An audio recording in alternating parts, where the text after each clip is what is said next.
Hello everyone! Maraming salamat po sa laging panunood ng aking mga videos or aking cooking. Ang aking lulutuin po ngayon ay simple lang. Ayan.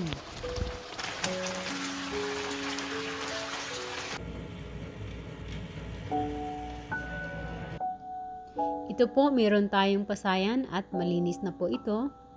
At meron tayong olive oil. Olive ang aking ginamit sa aking pagluluto para naman ay healthy at nag-add tayo ng unsalted butter.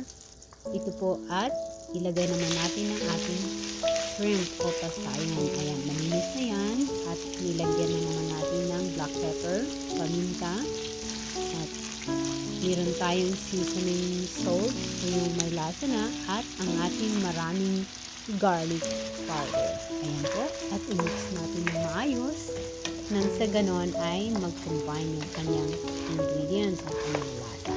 Ayan po, patuloy lang natin i-mix hanggat ito ay maluto.